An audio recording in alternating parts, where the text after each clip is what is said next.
إن الحمد لله نحمده ونستعينه ونستغفره ونؤمن به ونتوكل عليه ونعوذ بالله من شرور أنفسنا ومن سيئات أعمالنا من يهد الله فلا مضل له ومن يضلل فلا هادي له وأشهد أن لا إله إلا الله وحده لا شريك له وأشهد أن محمدا عبده ورسوله اللهم صل على محمد وعلى آل محمد كما صليت على إبراهيم وعلى آل إبراهيم إنك حميد مجيد اللهم بارك على محمد وعلى آل محمد كما باركت على إبراهيم وعلى آل إبراهيم إنك حميد مجيد أعوذ بالله من الشيطان الرجيم يا أيها الذين آمنوا اتقوا الله حق تقاته ولا تموتن إلا وأنتم مسلمون يا أيها الناس اتقوا ربكم الذي خلقكم من نفس واحدة وخلق منها زوجها وبث منهما رجالا كثيرا ونساء واتقوا الله الذي تساءلون به والأرحام إن الله كان عليكم رقيبا يا أيها الذين آمنوا اتقوا الله وقولوا قولا سديدا يصلح لكم أعمالكم ويغفر لكم ذنوبكم ومن يطع الله ورسوله فقد فاز فوزا عظيما أما بعد فإن أصدق الحديث كتاب الله وخير الحدي حدي محمد صلى الله عليه وسلم وشر الأمور محدثاتها وكل محدثة بدعة وكل بدعة ضلالة وكل ضلالة في النار. வானங்களையும் பூமியையும் அண்ட சராசரங்களையும் அதில் உள்ள அனைத்தையும் படைத்து பரிபாலித்து பக்குவப்படுத்தி வளர்த்து இயக்கி கொண்டிருக்கக்கூடிய ஒரே இறைவனாகிய அல்லாஹ்விற்கே எல்லா புகழும். அவனால் படைக்கப்பட்ட எல்லா படைப்பினங்களின் மீதும் அவனால் அனுப்பப்பட்ட எல்லா நபிமார்களின் மீதும் அந்த நபிமார்களை உண்மையாக பின்பற்றிய எல்லா நல்லடியார்களின் மீதும் எம்முடைய இறுதி தூதர் ரஹ்மத்துல்லில் ஆலமீன் ரசூலே கரீம் முஹம்மதே முஸ்தபா ஹபீப் ஸல்லல்லாஹு அலைஹி வஸல்லம் அவர்கள் மீதும் அவர்களை உண்மையாக உறுதியாக உயிரினும் மேலாக நேசித்து பின்பற்றி வாழ்ந்த கண்ணிய உத்தம உன்னத தோழர்களான சஹாபாக்களின் மீதும் இந்த மார்க்கத்தை எம்மிடம் கொண்டு வந்து சேர்ப்பதற்காக தம்முடைய வாழ்க்கையை அர்ப்பணம் செய்த தாபீன்கள் தபா தாபீன்கள் இமாம்கள் பின்தொடர்ந்து வந்த எல்லா நல்லடியார்களின் மீதும் குறிப்பாக அல்லாஹ்வால் கடமையாக்கப்பட்ட இந்த ஜுமாவை நிறைவேற்றுவதற்கு இங்கே ஒன்று சேர்ந்திருக்கக்கூடிய நம் அனைவரின் மீதும் அகிலங்களின் அதிபதி அல்லாஹ்வின் அன்பும் அருளும் அரவணைப்பும் அமைதியும் அபிவிருத்தியும் என்றென்றும் ஏற்படட்டுமாக. அல்லாஹ் சுப்ஹானஹு வ தஆலா நம் அனைவரையும் இணை வைத்தல், பெரும்பாவங்கள், விதாத்துகள், அனாச்சாரங்கள், மூட பழக்க வழக்கங்கள், தாங்க முடியாத கஷ்டங்கள், தீர்க்க முடியாத நோய்கள் ஆகிய அனைத்தையும் விட்டு பாதுகாத்து நம்ம ஈமான் கொண்டவர்களாக, இஹ்லாஸ் உடையவர்களாக, தொழுகையாளிகளாக, நோன்பாளிகளாக, தான தர்மம் வழங்கக்கூடியவர்களாக, ஹஜ்ஜையும் உம்ராவையும் நிறைவேற்றுவதற்கு பாக்கியம் பெற்றவர்களாக, நிலையான நற்குணத்தின் மீது நிலைத்து நிற்பவர்களாக என்னையும் உங்களையும் உலக முஸ்லிம்களையும் ஆக்கி அருள் புரிவானாக என்கின்ற துவாவோடு இந்த ஜும்மாவுடைய முதல் உரையை தொடக்கம் செய்கின்றேன். ரப்பி ஷ்ரஹ் லி சத்ரி வயஸ்ஸிர் லி அம்ரி வஹ்லுல் உக்தத்தம் மின் லிசானி யஃப்கஹு கௌலி. எல்லாம் வல்ல அல்லாஹ்வின் நல்லடியார்களே, இஸ்லாமிய சகோதரர்களே, சகோதரிகளே, பெரியவர்களே, தாய்மார்களே, வாலிப நண்பர்களே, அல்லாஹுடைய மாபெரும் அருளால் அவனுடைய தனிப்பெரும் கிருபையினால் நாம் எல்லாம் அல்லாஹ்வால் அங்கீகரிக்கப்பட்ட ஒரே மார்க்கமான இஸ்லாமிய மார்க்கத்தை ஏற்ற முஸ்லிம்களாக வாழ்ந்து கொண்டிருக்கிறோம். இது அல்லாஹ் நம் மீது பொழிந்திருக்கக்கூடிய மிகப்பெரிய கருணை. எத்தனையோ நல்லவர்கள், எத்தனையோ கல்வியாளர்கள், எத்தனையோ அறிவு ஜீவிகள் எல்லாம் இந்த மார்க்கத்தை அல்லாஹ் சுப்ஹானஹு வ தஆலா கொடுக்காமல் நமக்கு அல்லாஹ் சுப்ஹானஹு வ தஆலா கொடுத்திருக்கிறான். பலருக்கு பிறப்பிலேயே கொடுத்திருக்கிறான், சிலருக்கு இடைப்பட்ட காலத்தில் கொடுத்திருக்கிறான். இந்த ஒன்றுக்கு மட்டுமே அல்லாஹுக்கு நாம் வாழ்நாள் முழுவதும் சுஜூது செய்து கொண்டிருந்தாலும், நன்றி செலுத்தி கொண்டு இருந்தாலும் அது அதற்கு ஈடாகாது என்கின்ற அளவுக்கு இந்த ஈமான், இந்த நாம் முஸ்லிம்களாக வாழ்ந்து கொண்டிருக்கக்கூடிய நிலை என்பது அவ்வளவு மிக பெரும் கண்ணியத்திற்கும் மகத்துவத்திற்கும் உரியது என்பதனை நாம் புரிந்து கொள்ள வேண்டும். அப்படியான முஸ்லிம்களாக வாழ்ந்து கொண்டிருக்கக்கூடிய நாம் மௌத்து வரை முஸ்லிம்களாகவே வாழ வேண்டும் என்றுதான் மார்க்கம் எல்லா நேரங்களிலும் உபதேசிக்கிறது.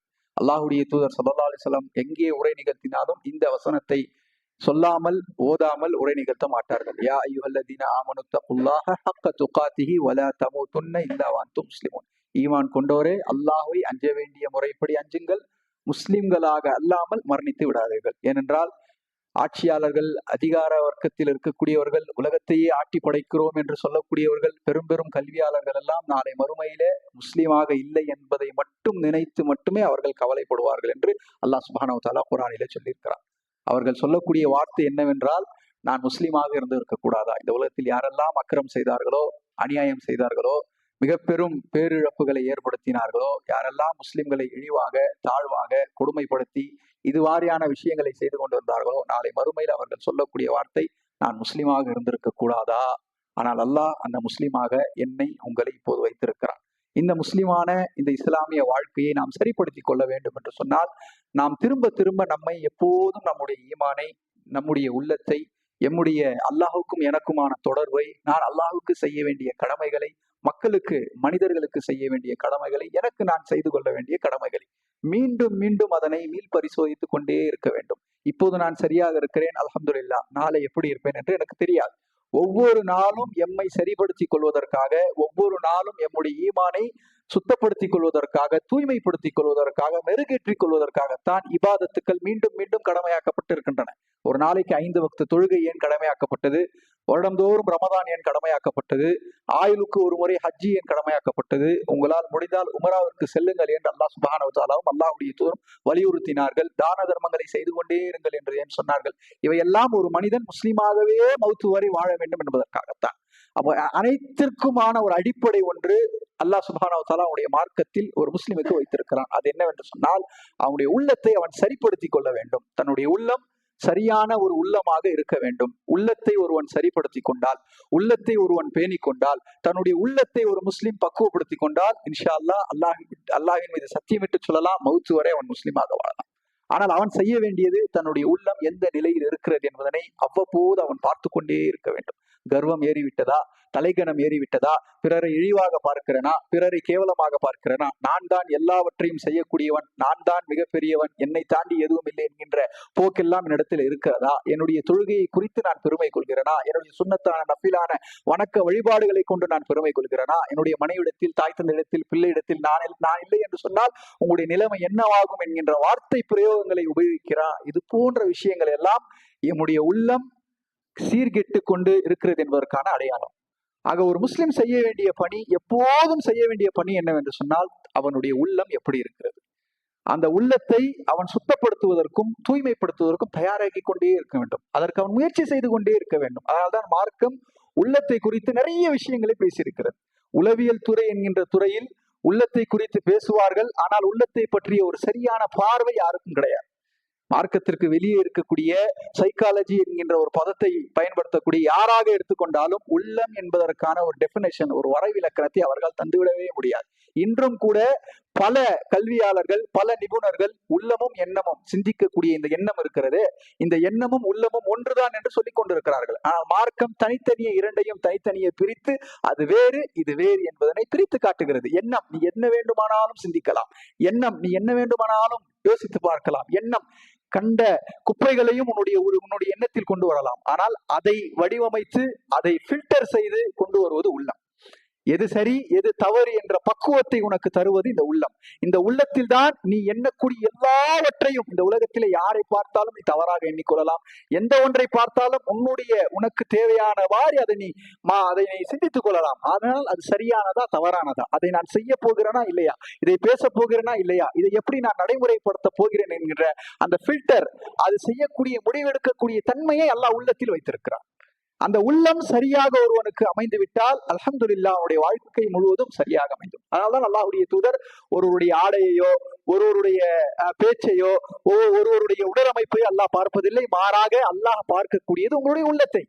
அதனால வேறொரு ஹதீஸிலே அல்லாஹ்வுடைய தூதர் சொல்லும் பொழுது, ஒரு முஸ்லிமான அடியான் அவன் செயல்படுத்தாதவரை தான் எண்ணக்கூடிய சிந்தனைகளை குறித்து அல்லாஹ் குற்றம் பிடிக்க மாட்டான் என்று சொன்னார்கள். யோசித்து பாருங்கள், எந்த அளவுக்கு மார்க்கம் அட்வான்ஸாக சொல்லி இருக்கிறது ஒரு மனிதனுடைய எண்ணத்தை பற்றி. ஏன், ஒரு மனிதன் ஒருவரை பார்த்தவுடன் என்ன வேண்டுமானாலும் அவன் எண்ணலாம், என்ன வேண்டுமானாலும் அவன் சிந்தித்து பார்க்கலாம். ஒருவரை பார்த்தவுடன் அவரை தவறாக நினைக்கலாம். ஒரு சம்பவத்தை பார்த்தவுடன் அவனுடைய இஷ்டத்திற்கு அவன் நினைத்துக் கொள்ளலாம். ஆனால் அதை உள்ளத்திற்கு கொண்டு வந்து அதை சொல்லாலோ செயலாலோ நடவடிக்கையாலோ அவன் வெளிப்படுத்தாதவரை அல்லாஹ் அதை மன்னிக்கிறான், அல்லாஹ் அதை பொருட்படுத்த மாட்டான் என்று அல்லாஹ்வுடைய தூதர் ஸல்லல்லாஹு அலைஹி வஸல்லம் சொல்கிறார்கள். அப்ப ஃபில்டர் செய்யக்கூடிய ஒரு விஷயத்தை செய்ய வேண்டுமா, பேச வேண்டுமா, நடைமுறைப்படுத்த வேண்டுமா என்கின்ற ஒரு கருவியாக, மிகப்பெரிய ஆயுதமாக அல்லாஹ் உள்ளத்தை வைத்திருக்கிறான். அந்த உள்ளத்தை நான் பக்குவப்படுத்தி கொண்டே இருக்க வேண்டும். அதனால்தான் மார்க்கம் உள்ளத்தை குறித்து நிறைய பேசுவதை நம்மால் பார்க்க இருக்கிறது. அல்லாஹ்வுடைய தூதர் ஸல்லல்லாஹு அலைஹி வஸல்லம் அவர்கள் சொல்லும்போது இப்படியே சொல்லுகிறார்கள், நிச்சயமாக உடலில் ஒரு சதைப்பிண்டம் இருக்கிறது. சஹாபாக்களுக்கு புரிய வேண்டும் என்பதற்காக அந்த காலத்தில் இருக்கக்கூடிய டெக்னாலஜி, அந்த காலத்தில் இருக்கக்கூடிய அந்த விஷயங்களை எல்லாம் வைத்து அல்லாஹ்வுடைய தூதர் விளக்குகிறார்கள் நபித்தோழர்களுக்கு. உடலில் ஒரு சதைப்பிண்டம் இருக்கிறது, அது சீர்பெற்று விட்டால் உங்கள் உடல் பூராவும் சீர்பெற்றுவிடும், அது கெட்டுவிட்டால் உங்கள் உடல் பூராவும் கெட்டுவிடும். அது என்ன தெரியுமா? கல்பு.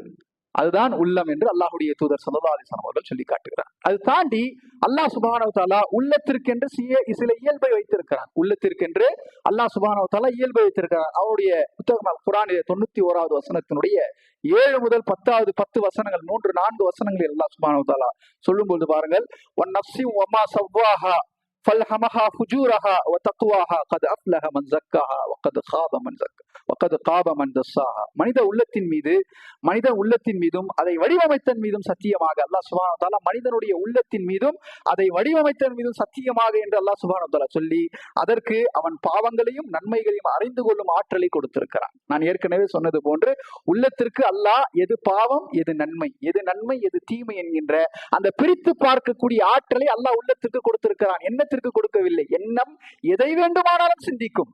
உங்களுடைய மூளையில் வரக்கூடிய நினைவுகள், உங்களுடைய சிந்தனைக்கு வரக்கூடிய செயல்கள் எதை வேண்டுமானாலும் சிந்திக்கும். ஆனால் எது நன்மை எது தீமை என்கின்ற ஆற்றல், பிரித்து அறியக்கூடிய ஆற்றலை அல்லாஹ் இந்த உள்ளத்திற்கு தான் கொடுத்திருக்கிறான். அதனால்தான் இந்த வசனத்திலே நன்மை எது தீமை எது என்கின்ற அறிந்து கொள்ளும் ஆற்றலை அல்லாஹ் உள்ளத்திற்கு கொடுத்திருக்கிறான். அதை யார் தூய்மைப்படுத்தி கொண்டாரோ, அந்த உள்ளத்தை யார் தூய்மைப்படுத்தி கொண்டாரோ அவர் வெற்றி பெற்று விட்டார். யார் அந்த உள்ளத்தை கவனிக்காமல் விட்டு விடுவாரோ. இந்த தலைப்பு ஏன் மிக முக்கியம் என்பதனை அல்லாஹ் பதிவு செய்கிறான் பாருங்கள். யார் அந்த உள்ளம் எப்படி எதை யோசிக்கிறது, எதனை செயல்படுத்துகிறது, எதனை எப்படி பார்க்கிறது என்கின்ற ஆற்றல் அந்த உள்ளத்திற்கு இல்லை என்று சொன்னால் அவர் தோல்வி அடைந்து விட்டார் என்று அல்லாஹ் சுப்ஹானஹு வ தஆலா சொல்லுகின்றார். அல்லாஹ் சுப்ஹானஹு வ தஆலா இந்த வசனத்தில் சொல்லக்கூடிய விஷயம், அல்லாஹ்வால் தான் மனிதனுடைய உள்ளம் வடிவமைக்கப்பட்டிருக்கிறது. மனிதனுடைய உள்ளத்திற்கு மிக முக்கியமான 2 இயல்புகள் இருக்கிறது. ஒன்று நன்மை எது, இரண்டாவது தீமை எது என்கின்ற அறிந்து தெரியக்கூடிய ஒரு ஆற்றலை அல்லாஹ் சுப்ஹானஹு வ தஆலா அதற்கு வைத்திருக்கிறான். அந்த உள்ளம் எதனையும் தானாக தீர்மானிக்கக்கூடிய இயல்பையும் அல்லாஹ் அதற்கு கொடுக்கவில்லை. இந்த மனிதனுடைய உள்ளம் தாண்டி அவனுடைய சிந்தனை, அவனுடைய சொல், அவனுடைய எண்ணம் அனைத்தும் அதற்கு வழிகாட்ட வேண்டும். ஒரு உள்ளம் ஒன்றை முடிவெடுக்கிறது என்று சொன்னால் அதற்கு நீங்கள் அதை செயல்படுத்த வேண்டுமா இல்லையா என்கின்ற அந்த வழிகாட்டுதல் நீங்கள் கொடுக்கும் பொழுதுதான் அந்த உள்ளம் அதன் பால் நடைமுறைப்படுத்தப்படுகிறது, அதற்கு நடக்கிறது என்பதனை இந்த வசனத்தின் மூலமாக தஃசீரிலே நம்மால் பார்க்க முடியும். இப்ப உள்ளத்தை இந்த அளவுக்கு அல்லாஹ் முக்கியத்துவமாக வைத்திருப்பதன் மூலம் உள்ளம் 3 வகைகளை கொண்டிருக்கும் என்று மார்க்கம் நமக்கு சொல்லுகிறது. உள்ளம் தன்னுடைய இயல்பாகவே 3 வகைகளை உள்ளம் வைத்திருக்கும் என்பதனை மார்க்கம் மிக தெளிவாக நமக்கு சொல்கிறது. அதுதான் நஃப்சுல் முத்மஇன்னா என்று சொல்லப்படக்கூடிய நிம்மதியான உள்ளம். ஒரு மனிதனுக்கு அவனுடைய உள்ளம் எப்படி இருக்கும், எத்தனை வகைகளாக இருக்கும் என்பதனை மார்க்கம் மிக தெளிவாக சொல்லுகிறது. 3 வகைகளாக இருக்கும். ஒரு மனிதனுடைய உள்ளம் 3 வகைகளாக இருக்கும். அந்த 3 வகைதான் அவனுடைய சொர்க்கத்தையும் நரகத்தையும் தீர்மானிக்கும். அந்த 3 வகையில் எந்த வகையில் என்னுடைய உள்ளம் இருக்கிறதோ அதுதான் என்னுடைய இந்த உலக வாழ்க்கையை தீர்மானிக்கும். அந்த 3 வகையில் என்னுடைய உள்ளம் எந்த நிலையில் நான் இப்போது இருக்கிறேனோ அதுதான் என்னுடைய நாளைய வாழ்க்கையை தீர்மானிக்கும். இந்த 3 வகையில் மிக முக்கியமான முதல் வகை நஃப்சுல் முத்மஇன்னா என்று சொல்லப்படக்கூடிய முதல் வகை. அது என்ன? நிம்மதியான உள்ளம் என்று மார்க்க அறிஞர்கள் சொல்கிறார். முத்மஇன்னா என்பது நிம்மதியான உள்ளம், சக்கீனத்தான உள்ளம், ராஹத்தான உள்ளம். இந்த உள்ளத்திற்கான அடையாளங்கள் என்ன? எனக்கு உங்களுக்கு நஃப்சுல் முத்மஇன்னா என்கின்ற உள்ளம் இருக்கிறது என்று சொன்னால் அதனுடைய அடையாளம் என்ன, என்னுடைய செயல்பாடு எப்படி இருக்கும் என்று சொல்லும் பொழுது இந்த உள்ளம் நிம்மதியாக இருக்கும், நன்மைகளையும் சிறந்த காரியங்களையும் அதிகமாக விரும்பும். இந்த உள்ளம் நன்மையான விஷயங்களையும் நல்ல காரியங்களை செய்வதற்கும் அதிகமாக இந்த உள்ளம் விரும்பும். அப்போ நாம் சிந்தித்து பார்ப்போம். ஒரு தொழுகை என்றால் என்னுடைய கால்கள் வேகமாக நடந்து செல்கிறதா? ஒரு நன்மையான விஷயங்களை செய்ய வேண்டும் என்று சொன்னால் என்னுடைய உள்ளம் அதற்கு விரைபடுகிறதா? ஒரு நல்ல விஷயங்களை செய்ய வேண்டும் என்று சொன்னால் இயல்பாகவே எனக்கு அதன் மூலம் ஆர்வம் வருகிறதா? ஒரு நன்மையான விஷயம் என்னுடைய கண்முன் நின்று கொண்டிருக்கிறது, நல்ல விஷயங்களை செய்ய வேண்டும் என்கிற ஒரு வாய்ப்பு எனக்கு வருகிறது. அது வந்தால் அது செய்வதற்கு நான் ஆர்வப்படுகிறேனா? இயல்பாகவே எனக்கு அது வருகிறதா? சிலர் இருப்பார்கள், தொழுகையுடைய வக்து வந்து விட்டால் அதான் கொடுக்கிறார்களோ இல்லையே, இரண்டாவது தொழுகையுடன் வக்து வந்தாலே கை கால்கள் எல்லாம் ஆட்டோமேட்டிக்காக அந்த தொழுகையின் பக்கம் விரைந்து செல்லும், பள்ளியின் பக்கம் விரைந்து செல்லும். வீட்டில் பெண்கள் இருப்பார்கள், தொழுகையின் நேரம் வந்து விட்டால் என்ன வேலை இருந்தாலும் அதான் சொல்லுகிறார்களோ அந்த நேரம் வந்து விட்டால் எல்லா வேலைகளையும் விட்டு தள்ளி அந்த முசல்லாவை கொண்டு சென்று அவருடைய தொழுகையுடைய இடத்தில் வைத்து விட்டு அவர்கள் தொழ நின்று விடுவார். அதே போன்று குர்ஆன் ஓத வேண்டிய நேரம் வந்து விட்டால் குர்ஆனை ஓதி விடுவார்கள். நன்மையான காரியங்களை செய்வதற்கான வாய்ப்பு வந்து விட்டால் அதற்கு யோசிப்பதோ, அதற்கு நாம தவணைகள் கேட்பதோ, அதற்கு நாம் செய்யலாமா வேண்டாமா என்று இல்லாமல் உடனடியாக அந்த காரியத்தை தங்களால் என்ன முடியுமோ அதற்கு செய்து விடுவார்கள். இந்த உள்ளம் நிம்மதியான உள்ளம் என்பதனை மார்க்கம் நமக்கு சொல்லுகிறது. அதே போன்று எப்படி இந்த உள்ளம் நன்மையான காரியங்களை விரும்புகிறதோ, நல்ல விஷயங்களை செய்வதற்கு ஆர்வப்படுகிறதோ, அதே போன்று இந்த முத்துமாயின்னா என்று சொல்லப்படக்கூடிய இந்த உள்ளம் தீமையான காரியங்களை, மோசமான காரியங்களை வெறுக்கும். தீமையான காரியங்களை, மோசமான காரியங்களை வெறுக்கும். அதை விட்டு முற்றிலுமாக தவிர்ந்திருக்கும். அந்த உள்ளம் நன்மையை விரும்புவதும் தீமையை விரும்புவதும் இந்த உள்ளத்திற்கு அப்படியே பழக்கமாயிடும், இயல்பாவே இருக்கும். யாரும் சொல்லித்தரணும்னு அவசியம் இல்லை. அந்த உள்ளத்திற்கு அவர்கள் சொல்லித்தர வேண்டும் என்ற அவசியம் கிடையாது. அந்த உள்ளம் ஆட்டோமேட்டிக்கா அப்படி இயல்பாவே எப்படி இருக்கும்னு சொன்னா, கேஷுவலா நன்மையா உடனே போய் செஞ்சிடும், தீமையா அந்த பக்கமே போவாது. இந்த உள்ளத்தினுடைய இயல்பான குணமே எப்படி இருக்கும்னு சொன்னா, நன்மன் எது வந்துட்டாலும் சின்னது பெருசெல்லாம் கிடையாது. அது தொழுகையா இருக்கட்டும், நோன்பா இருக்கட்டும், தான தர்மமா இருக்கட்டும், ஒரு சமூக செய்வதாக இருக்கட்டும், ஏதாவது யாருக்காவது உதவி செய்வதாக இருக்கட்டும், எதுவாக இருந்தாலும் ஆட்டோமேட்டிக்கா அப்படியே அதை போய் செஞ்சிடும். தன்னால் என்ன முடியுமோ அதை செய்வதற்கு பார்க்கும். இபாதத்தில் அல்லாஹ்வோடு நெருங்குவதற்கு என்ன முடியுமோ அந்த உள்ளம் அதை செய்யும். அதே போன்று மோசமான ஒரு காரியமா, அருவருக்கத்தக்க ஒரு காரியமா, பாவமான ஒரு காரியமா, தீமையான ஒரு காரியமா, அதை செய்யவே செய்யாது. அந்த பக்கமே போகாது, அதை பத்தியே யோசிக்காது. இது நமக்கு சம்பந்தமே இல்லையே, நம்ம டாபிக்கே இல்லையே, நம்முடைய உள்ளத்திற்கு இது பொருந்தவே பொருந்தாது, எதுக்கு நம்ம அங்க போனோம்னு அப்படியே இயல்பாவே இருக்கும். யோசிக்கலாம் செய்யாது. இது செய்யலாமா வேணாமா, இது செஞ்சா அல்லாஹ் மன்னிச்சிருவான், இது சின்ன பாவம், அது பெரிய பாவம், இதுதானே செஞ்சுப்போமே, இப்படிலாம் அந்த உள்ள யோசிக்கவே யோசிக்காது. அந்த உள்ளத்தினுடைய இயல்பான பண்பு என்னன்னு சொன்னா, நல்ல காரியங்களை அப்படியே போய் செஞ்சிடும், தீமையான காரியமா ஆட்டோமேட்டிக்கா அப்படியே தடுத்துரும். இப்ப இந்த உள்ளம் எனக்கும் உங்களுக்கும் இருக்கிறது என்று சொன்னால், அல்லாஹுடைய மாபெரும் அருள், அல்லாஹுக்கு நாம் நன்றி செலுத்த வேண்டும். நாம் நல்ல உள்ளத்தில் இருக்கிறோம். நப்சுல் முத்துமாயின்னா என்று சொல்லப்படக்கூடிய உள்ளம் சொர்க்கத்திற்கு செல்வதற்கான உள்ளம், அல்லாஹ் அங்கீகரித்த உள்ளம். அல்லாஹுடைய தூதரும் அவர்களோடு வார்த்தெடுக்கப்பட்ட நல்லவர்கள் எல்லாம் இந்த உள்ளத்தை கொண்டுதான் இருந்தார்கள் என்று மார்க்கம் நமக்கு அடையாளப்படுத்துகிறது. இப்ப இந்த உள்ளத்தில் நாம் இருக்கிறோமா என்பதனை நாம் ஒரு கேள்வியாக எனக்கும் உங்களுக்கும் வைக்க வேண்டும். இரண்டாவது உள்ளம் என்ன? நிந்திக்கக்கூடிய உள்ளம். இந்த நிந்திக்கக்கூடிய உள்ளத்தினுடைய இயல்பு என்ன? நப்சுல் லவ்வாமா என்று சொல்லுவார்கள். இந்த உள்ளத்தினுடைய இயல்பு எப்படி இருக்குன்னு சொன்னா, இந்த திட்டக்கூடிய உள்ளம், நிந்திக்கக்கூடிய உள்ளம் பாவங்களை செய்யும், அதே நேரத்தில் பாவ மன்னிப்பையும் தேடும். ஒரு பாவம் செஞ்சிரும், ஒரு மனிதன் இந்த உள்ளத்தை கொண்டிருக்கிறான் என்று சொன்னால் பாவத்தை செஞ்சிருவார், ஒரு வேகத்துல செஞ்சிருவார். ஆனா அதே நேரத்துல அந்த பாவத்தை செஞ்சிட்டோமேன்ற அந்த குறுகுறுப்பு மனசுக்குள்ள இருந்துகிட்டே இருக்கும். அவர் இதை செஞ்சிட்டோமே, நம்ம இன்னைக்கு ஃபஜ்ருடைய தொழுகையை விட்டோமே, லோருடைய தொழுகையுடைய ஜமாத்தை விட்டோமே, வக்த மிஸ் பண்ணிட்டோமே, அசர் வந்துருச்சு அப்படின்னு சொல்லி உள்ள ஓடிக்கிட்டே இருக்கும். யாரையாவது ஏதாவது திட்டி பேசிட்டோம்னு சொன்னா, என்ன இருந்தாலும் அவர் நம்ம திட்டி இருக்க கூடாது, என்ன இருந்தாலும் நம்ம அவரை எதுவும் கடுமையா பேசி இருக்க கூடாது. கணவனுக்கும் மனைவிக்கு சண்டை ஆயிடுச்சுன்னு சொன்னா மனைவிக்கு உறுத்திக்கிட்டே இருக்கும், காலைல போகும்போதே அவர்கிட்ட சண்டை போட்டு நம்ம அனுப்பி விட்டுட்டோமே, பிள்ளையை நம்ம திட்டோமே. இப்படி ஒரு தவறை செய்து விட்டால் அந்த தவறை குறித்த ஒரு குறுகுறுப்பு, ஒரு குறைபாடு உள்ளத்தில் இருந்து கொண்டே இருக்கும். இந்த உள்ளம் நப்சுல் லவ்வாமா, நிந்திக்கக்கூடிய உள்ளம். இந்த உள்ளம் பாவங்களை செய்துவிடும், ஆனால் செய்த பாவத்தை நினைத்து வருந்தும், அல்லாஹ்விடத்திலே பாவ மன்னிப்பு தேடும். ஏனென்றால் இந்த உள்ளம் நல்லதையும் உள்வாங்கும், கெட்டதையும் உள்வாங்கும். ஃபர்ஸ்ட்ல சொன்ன பாருங்க, ஃபர்ஸ்ட் என்ன, நல்லதை மட்டும்தான் உள்வாங்கும், கெட்டதுன்னா அதுக்கு தேவையே கிடையாது, அப்படியே போயிடு, உள்ள அல்லோடே கிடையாது. கெட்டதுன்னு வந்துருச்சுன்னா அது அந்த அந்த அந்த ஒரு சுவர் ஒன்று வைத்திருக்கும் அந்த உள்ளம், அது அந்த சுவரை தாண்டி அங்கீகரிக்கவே செய்யாது. ஆனா இந்த உள்ள என்ன செய்யணும் சொன்னா, நல்லதையும் வாங்கி போட்டுக்கும், கெட்டதையும் வாங்கி போட்டுக்கும். யாராவது தவறான விஷயத்த சொல்றாங்கன்னு சொன்னா அந்த உள்ளம் என்ன செய்யணும், அது என்கிட்ட பேசவே செய்யாதுன்னு சொன்னோம். ஆனா இந்த உள்ளம் சரி கேட்டு பார்ப்போம் என்ன சொல்றாருன்னு. இன்னைக்கு நம்ம இருக்கிறோமா இல்லையா?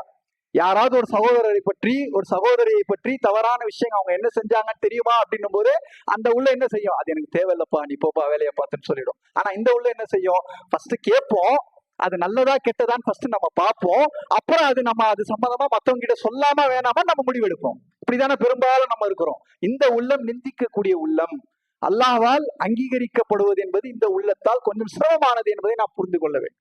பெரும்பாலும் முஸ்லிம்கள் இந்த உள்ளத்தில் தான் வாழ்ந்து கொண்டிருக்கிறோம். அல்லாஹ் பாதுகாக்க வேண்டும். பாவங்களையும் செய்து விடுகிறோம். அந்த பாவம் சம்பந்தமான ஒரு குறுகுறுப்பு, ஒரு குறைபாடு நம்மை பாவ மன்னிப்பும் தேட செய்யும். நல்லதையும் உள்வாங்கிக் கொள்கிறோம், தீமையானதையும் உள்வாங்கிக் கொள்கிறோம். ஒரு சோசியல் மீடியால ஒரு ரீல்ஸ் பாக்குறோம், ஒரு ஷார்ட்ஸ் பாக்குறோம்னு சொன்னா நல்ல விஷயங்கள் ஒரு பயான் வரும், அதையும் பார்ப்போம். அதற்கு அடுத்து ஒரு தவறான விஷயம் வந்தாலும் உடனே போவாது, கை ஸ்கிரால் ஆகாது. அதை முழுசா பார்த்துட்டு இது தப்பானது ஃபுல்லா பாத்துருவோம், பார்த்துட்டு இது தப்புப்பா, அதான் பார்த்துட்டோமே, இது தவறானதுன்னு தெரிஞ்ச அப்புறம் அடுத்த ஸ்கிராலுக்கு போவோம். இந்த உள்ளம் தான் நிந்திக்கும் உள்ளம். இப்படிதான் பெரும்பாலும் நம்ம எல்லாருமே இருக்கணும். நல்லா பாதுகாக்கணும். அப்ப தவறு அப்படின்றது வந்தாலே அத பக்கமே போக கூடாதுன்னு சொல்லி சிறந்த உள்ளத்தை குறித்து அல்லாஹ் சுப்ஹானஹு வ தஆலா நமக்கு சொல்லி காட்டுகிறார். இப்ப இந்த உள்ளம் நல்லதையும் உள்வாங்கும், கெட்டதையும் உள்வாங்கும், பாவமும் செய்துவிடும், உடனடியாக மனம் வருந்தி பாவ மன்னிப்பும் தேடவிடும், பாவம் செய்த காரணத்தினால் தன்னைத்தானே அது வருந்தி கொள்ளும். இந்த உள்ளத்துக்கு 2 இயல்பு இருக்கு. ஒண்ணு என்னன்னு சொன்னா, அல்லாஹ் நாடினால் இவருடைய முயற்சியால் இந்த நஃப்சுல் லவ்வாமா நஃப்சுல் முத்துமைன்னாக்கும் போகலாம், ஃபர்ஸ்ட் கிரேடுக்கும் போயிடலாம். இவர் இதுல இருந்து பாவ மன்னிப்பு தேடி முயற்சி செஞ்சு கஷ்டப்பட்டார்னா ஃபர்ஸ்ட் ஸ்டேஜுக்கு கொஞ்சம் மேல ஏறிடலாம். ஆனா அதே நேரத்துல 3ஆவதா ஒரு உள்ளத்தை பத்தி பேச போறோம். அடுத்து அந்த உள்ளத்துக்கு போவதற்கான அதிகமான வாய்ப்பு இருக்குது. இப்ப இந்த உள்ளத்தினுடைய ஸ்டேஜ்ல நம்ம இருக்கிறோம்னு சொன்னா நம்ம செய்ய வேண்டிய வேலை என்னன்னு சொன்னா, உடனடியாக நம்ம நஃப்சுல் முத்துமைன்னா அல்லாஹ்வால் அங்கீகரிக்கப்பட்ட சிறந்த உள்ளத்தினுடைய ஸ்டேஜுக்கு போவதற்கான முயற்சிகளை நாம் மேற்கொள்ள வேண்டும். இது 2வது. 3வது உள்ளம் என்ன? இச்சை கொண்ட உள்ளம், நஃப்சுல் அம்மாரா என்று சொல்லுவார். நஃப்சுல் அம்மாரா என்று சொல்லப்படக்கூடிய இச்சை கொண்ட உள்ளம். இந்த உள்ளம் எப்படி இருக்குன்னு சொன்னா, முழுக்க முழுக்க தன்னுடைய மன இச்சையை மட்டும் பின்பற்றக்கூடியதாக இந்த உள்ளம் இருக்கும். தன்னுடைய செயல்கள், தன்னுடைய சொல், தன்னுடைய நடவடிக்கை எல்லாமே மன இச்சை தான். தனக்கு தோணுச்சுன்னா போய் தொழுவாரு, தனக்கு தோணுச்சுன்னா தர்மங்கள் கொடுப்பார், தனக்கு தோணுச்சுன்னா வீட்டுல நல்ல முறையில் நடந்துப்பார், தனக்கு தோணுச்சுன்னா மத்தவங்களை பார்த்து சிரிப்பார். தன்னுடைய மன இச்சை சொல்லிச்சுன்னா தொழுகையும் கிடையாது, நல்ல காரியங்களும் கிடையாது, நல்ல செயல்களையும் கிடையாது, யார்கிட்ட எப்படி வேணாலும் பேசிடுவார். அந்த கண்ட்ரோல் இவர்கிட்ட இருக்காது. முழுக்க முழுக்க அந்த மன இச்சை, தான் தோன்றித்தனம்னு சொல்லுவாங்க பாருங்க, அப்படியான ஒரு உள்ளத்தோடு தான் இந்த நஃப்சுல் அம்மாரா இருக்கும். பாவமான காரியங்களை அதிகமாக செய்யும். மன இச்சையின் அடிப்படையில் தான் இந்த உள்ளம் மாறு செய்யக்கூடிய, பாவம் செய்யக்கூடிய காரியங்கள் அனைத்தையும் செய்யக்கூடிய உள்ளம். இந்த உள்ளம் தான் நாளை மறுமையிலே தோல்வி அடையக்கூடிய உள்ளம். இந்த உள்ளத்திலிருந்து அல்லாஹ் நம் அனைவரையும் பாதுகாக்க வேண்டும். இந்த உள்ளத்தில் இருந்தோம் என்று சொன்னால் உடனடியாக நாம் செய்ய வேண்டியது அப்படியே செகண்ட் ஸ்டேஜுக்கு போகணும். அப்படியே நம்ம செகண்ட் ஸ்டேஜுக்கு போவோம். நஃப்சுல் லவ்வாமா என்று சொல்லப்படக்கூடிய அந்த செகண்ட் ஸ்டேஜுக்கு போய் அங்கிருந்து அப்படியே நஃப்சுல் முத்துமைன்னாக்கு போகும். இந்த 3 இயல்புகளை அல்லாஹும் அல்லாஹுடைய தூதரும் நமக்கு உள்ளத்தினுடைய வகைகளாக வழிகாட்டுகிறார்கள். இந்த 3இல் நாம் எந்த உள்ளத்தில் இருக்கிறோம்? ஒரு நன்மையான காரியம் என்றால் இயல்பாகவே என்னுடைய உள்ளம் அதனை விரும்புகிறதா? ஒரு முஸ்லிம் சகோதரன் ஒரு உயர்வை அடைந்து விட்டால் இயல்பாகவே அதை பார்த்து நான் மகிழ்ச்சி அடைகிறேனா? ஒரு முஸ்லிம் சகோதரன் ஒரு நல்ல நிலையை அடைந்து விட்டால் கல்வியிலோ, பொருளாதாரத்திலோ, சமூகத்திலோ, இபாதத்திலோ, குர்ஆன் ஓதுவதிலோ, மக்களுக்கு நல்ல செயல்களை செய்வதிலோ நம்மோடு இருப்பவர், நம்மோடு பயணிப்பவர், நண்பராக இருக்கட்டும், உறவாக இருக்கட்டும், யாராக வேணாலும் இருக்கட்டும், அவர் ஒரு நல்ல நிலையை ஒரு உலக ரீதியாக, மறுமை ரீதியாக ஒரு நல்ல அந்தஸ்தை அடைந்தால் அதை கேட்டவுடன் பார்த்தவுடன் மகிழ்ச்சி அடைகிறோமா? அது நஃப்சுல் முத்துமைன்னா. அதை பார்த்தவுடன் இவனா எப்படி வந்தான், சரி வந்துட்டா நல்லா இருக்கட்டும் அப்படின்னு நினைக்கிறோமா? அது நஃப்சுல் லவ்வாமா. அது கேட்ட உடனே நீ வந்துட்டியா, உன்னை அங்கிருந்து கீழே இறக்காம என்னுடைய அடுத்த வேலையே கிடையாதுன்னு நினைக்கிறோமா? அது நஃப்சுல் அம்மாரா முடிஞ்சு. இப்படிதான் நம்ம பார்க்கணும். ஒரு நல்ல விஷயத்தை கேட்கிறோம், அதை பார்த்த உடனே இயல்பாகவே உள்ள அதை பற்றியான ஒரு சந்தோஷம் வந்துருச்சுன்னு சொன்னா ஃபர்ஸ்ட் கிரேடு. செகண்ட், இவன் எப்படி வந்துட்டான், சரி வந்துட்டா நல்லா இருக்கணும் போ அப்படின்னு நினைச்சிட்டோமா? Second grade. 3வது, நீ எல்லாம் வந்துட்டியா, உன்னை விட மாட்டேன்டா. அங்கிருந்து உன்னை இறக்கி உன்னை கேவலப்படுத்தி நீ வருவதை, அவரை பழிவாங்கிறதுக்கான முயற்சிகளை அவர் ஈடுபடாவிட்டாலும், அவர் பழிவாங்குவதற்கு வாய்ப்புகள் கிடைக்காவிட்டாலும் அந்த வெறுப்பு உள்ளுக்குள்ளே இருந்துகிட்டே இருக்கும். அவருக்கு சக்தி இல்லைன்றதுனால அவர் பழிவாங்கல, சக்தி இல்லைன்றதுனால அவரை இறக்கி விடுறதுக்கான வேலைகளை செய்யல. நம்ம என்ன நினைச்சிட்டோம்னு சொன்னா, இவ்வளவு நாளா இந்த நஃப்ஸ் சம்பந்தமா பேசும் பொழுது, மார்க்கத்தில் இருக்கக்கூடிய செய்திகள் சம்பந்தமா பேசும்போது இபாதத்தோடையே நம்ம எல்லாத்தையும் கனெக்ட் பண்ணி பார்க்கக்கூடிய அந்த அளவிட நம்ம எடுத்துக்கிட்டோம். இதெல்லாம் பேசினா தொழுகையில கரெக்டா இருக்கிறேன், ஓகே நான் நல்லா இருக்கிறேன், நோம்புல கரெக்டா இருக்கிறேன், நல்லா இருக்கிறேன், சக்காத் கொடுக்கறதுல கரெக்டா இருக்கிறேன், ஓகே, தான தர்மம் செய்யறதுல கரெக்டா இருக்கிறேன், சுன்னத்தான நஃபிலான வணக்க வழிபாடுகளை செய்வதில் கரெக்டா இருக்கிறேன். நம்ம பார்க்க வேண்டியது அது கிடையாது. ஃபர்ஸ்ட் எனக்கும் மற்ற மனிதர்களுக்குமான தொடர்புல நான் எப்படி இருக்கிறேன், அங்கதான் உள்ளம் கரெக்டா சொல்லும் என்னன்னு. அங்கதான் உள்ளம் கரெக்டா சொன்னோம். என் மனைவிடத்துல நான் எப்படி இருக்கிறேன், என்னுடைய மாமனார் மாமியார் இடத்துல நான் எப்படி நடந்துக்கிறேன், அது ஆணாக இருக்கட்டும் பெண்ணாக இருக்கட்டும், பிள்ளைகள் இடத்துல எப்படி நடந்துக்கிறேன், என்னுடைய நண்பர்களிடத்தில், வியாபாரம் செய்யக்கூடிய இடத்தில், தொழில் செய்யக்கூடிய இடத்தில், எல்லோரிடத்தில் எந்த இயல்பின் அடிப்படையில் நான் நடந்து கொள்கிறேனோ அதுதான் நான் எந்த நஃப்ஸின் படித்தரத்தில் இருக்கிறேன் என்பதற்கான அடையாளம். அன்பான சகோதரர்களை, இதை மாற்றிக்கொள்வதற்கான நாம் எந்த நஃப்ஸில் இருக்கிறோம் என்பதனை அடையாளப்படுத்தி, முதல் நஃப்ஸினுடைய நிலையில் இருந்தால் அல்லாஹ்வுக்கு நன்றி செலுத்தி அதனை தொடர்வதற்கான முயற்சிகளை மேற்கொள்ள வேண்டும். 2வது நஃப்ஸில் இருக்கக்கூடியவர்கள் முதல் படித்தரத்திற்கு செல்லக்கூடிய முயற்சிகளை மேற்கொள்ள வேண்டும். 3வது இருந்தால் அல்லாஹ்விடத்திலே பாவ மன்னிப்பு தேட வேண்டும். இந்த உள்ளத்திலிருந்து, இந்த கேவலமான நிலையிலிருந்து அல்லாஹ் என்னை பாதுகாப்பாயாக. ஏதோ ஒரு வாய்ப்பாக நான் இப்படி இருக்கிறேன், பிறரை பார்த்தால் நான் கோபப்படுகிறேன், பிறருடைய வளர்ச்சியை பார்த்து பொறாமைப்படுகிறேன், பிறர் பிறர் நன்றாக வாழக்கூடாது என்கின்ற அந்த இயல்பாகவே எனக்கு இருக்கிறது. இது மிகப்பெரிய தவறு என்பதை அல்லாஹ் நான் உணர்ந்து கொண்டேன். இந்த நிலையிலிருந்து நீ எனக்கு ஒரு நல்ல வழியை காட்டுவாயாக என்கின்ற அல்லாஹ்விடத்துல துவா செய்து நாம் செகண்ட் ஸ்டேஜுக்கு போகக்கூடிய அந்த வேலைகளை செய்ய வேண்டும். அல்லாஹ் சுப்ஹானஹு வ தஆலா இந்த 3 உள்ளங்கள் குறித்த ஒரு சரியான பார்வையையும், உள்ளத்திலே தூய்மையான விஷயங்களை மட்டுமே சேர்க்கக்கூடிய பரிசுத்தப்படுத்தக்கூடிய அந்த நிலையை அல்லாஹ் சுப்ஹானஹு வ தஆலா எனக்கும் உங்களுக்கும் தந்தருள்வானாக என்று கூறியவனாக இந்த ஜுமாவுடைய முதல் உரையை நிறைவு செய்கின்றேன். வாஹிர் தஅவானா அனில் ஹம்துலில்லாஹி ரப்பில் ஆலமீன்.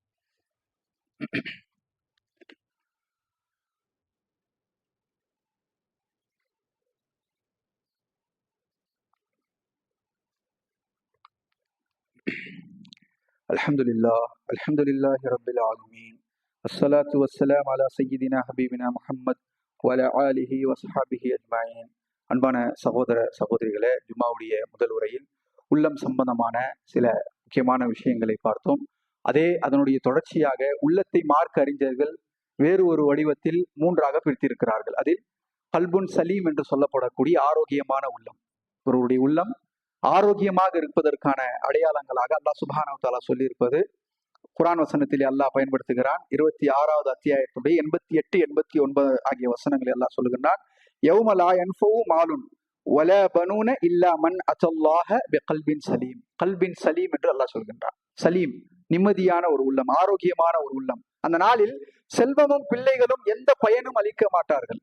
எவர் ஒருவர் பரிசுத்தமான இதயத்தை கொண்டு வந்தாரோ அவர்தான் கண்ணியம் அடைவார் என்று அல்லாஹ் சொல்லுகிறார். பரிசுத்தமான உள்ளத்தை கொண்டு வருபவர் தான் நாளை மறுமையிலே கண்ணியம் அடைவார். அந்த பரிசுத்தமான உள்ளத்தை தான் மார்க்க அறிஞர்கள் ஆரோக்கியமான உள்ளம் என்று சொல்லுகிறார்கள். 2வது மரணித்த உள்ளம், கல்புல் மையித் என்று சொல்லுவார்கள். இது உயிரற்ற உள்ளம். தன்னை படைத்தவனை அறியாது, அவனுடைய கட்டளைகளை ஏற்று நடக்காது, அல்லாஹ்வை நேசிக்காது, அவனுடைய பொருத்தத்தை விரும்பாது, மாறாக அல்லாஹ்வுடைய கோபத்திற்கு ஆளான உள்ளமாக இருக்கும். மன இச்சைதான் இந்த மரணித்த உள்ளம், கல்புன் மையத்தினுடைய உள்ளத்தினுடைய தலைவனாக இருக்கும். அறியாமையும் அலட்சியமும் தான் அதனுடைய இயல்பாக இருக்கும். இதனை பற்றி அல்லாஹ்வுடைய தூதர் ஸல்லல்லாஹு அலைஹி வஸல்லம் அவர்கள் சொன்ன ஒரு ஹதீஸை ஆதாரமாக கொண்டு வருகிறார்.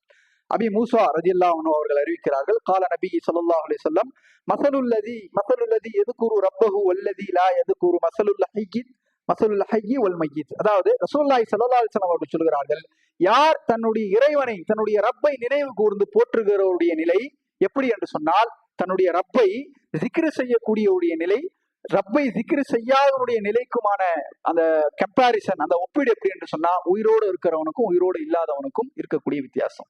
அவன் ஒரு மனிதன் என்றால் தன்னை படைத்த ரப்பிற்கு அவன் zikr செய்ய வேண்டும், தன்னை படைத்த ரப்பை அவன் நினைவு கூற வேண்டும். அப்படி நினைவு கூறாதவர் எப்படி என்று சொன்னால், செத்த பிணத்திற்கும் உயிரோடு இருப்பவர்களுக்குமான வேறுபாடு என்பதை அல்லாஹ்வுடைய தூதர் ஸல்லல்லாஹு அலைஹி வஸல்லம் அவர்கள் சொன்ன ஹதீஸை மேற்கோள் காட்டுகிறார். 3வது நோய்வாய்ப்பட்ட உள்ளம், கல்புல் மரீத் என்று சொல்லுவார்கள். இந்த உள்ளத்தை பற்றி பொறுத்தளவில் உயிரோட்டம் உள்ளதாக காணப்பட்டாலும் நோயுற்றதாக இருக்கும்.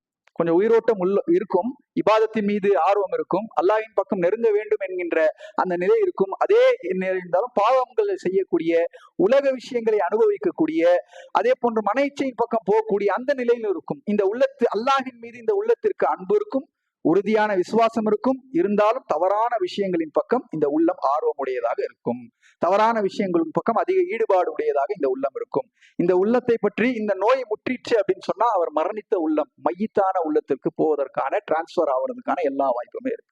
இப்படி மார்க்க அறிஞர்கள் இந்த உள்ளத்தை 3 வகைப்படுத்துகிறார்கள். இந்த உள்ள நோயிற்கான காரணங்களாக என்ன சொல்றாங்க அப்படின்னு சொன்னா, இந்த உள்ளத்தினுடைய நோய் அதிகமாக ஆகுவதற்கு, ஒரு மனிதனுக்கு வருவதற்கான காரணமாக சொல்லும் பொழுது, குர்ஆனையும் சுன்னாவையும் அலட்சியப்படுத்துபவர்களோடு அமர்வது, குர்ஆனும் சுன்னாவையும் அலட்சியப்படுத்தவர்களோடு நட்பு கொள்வது, அவர்களுடைய சபைகளில் அமர்வது என்பது இந்த உள்ள நோயிற்கான காரணம்.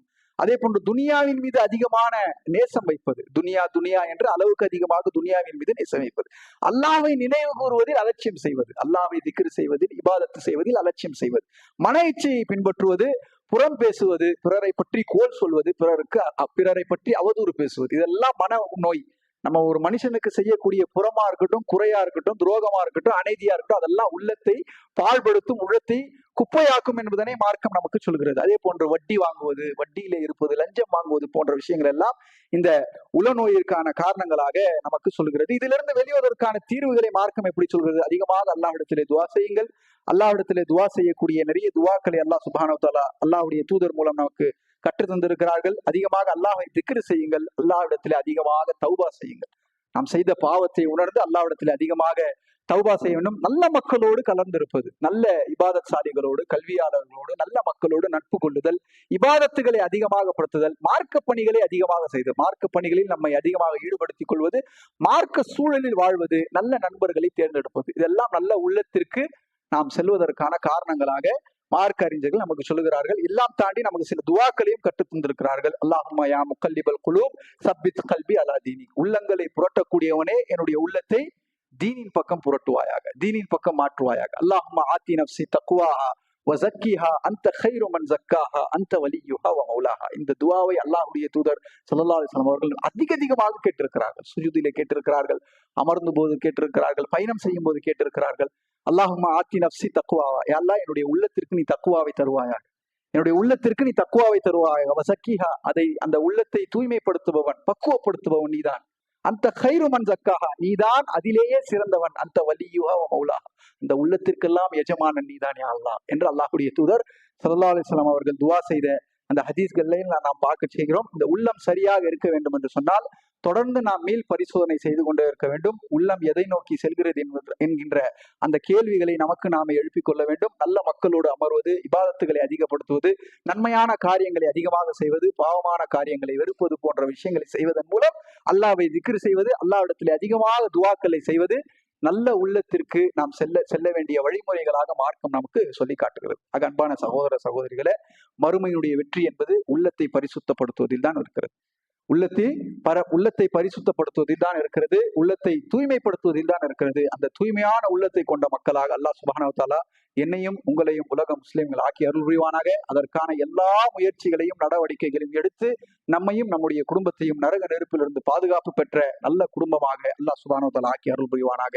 ரப்பனா லா துஆகிதுனா இன் நஸீனா வ அக்தானா ربنا ولا تحمل علينا إصرا كما حملته على الذين من قبلنا ربنا ولا تحملنا ما لا طاقة لنا به واعف عنا واغفر لنا وارحمنا أنت مولانا فانصرنا على القوم الكافرين اللهم ربنا آتنا في الدنيا حسنة وفي الآخرة حسنة وقنا عذاب النار سبحان ربك رب العزة عما يصفون وسلام على المرسلين والحمد لله رب العالمين ولذكر الله أكبر والله يعلم ما تصنعون.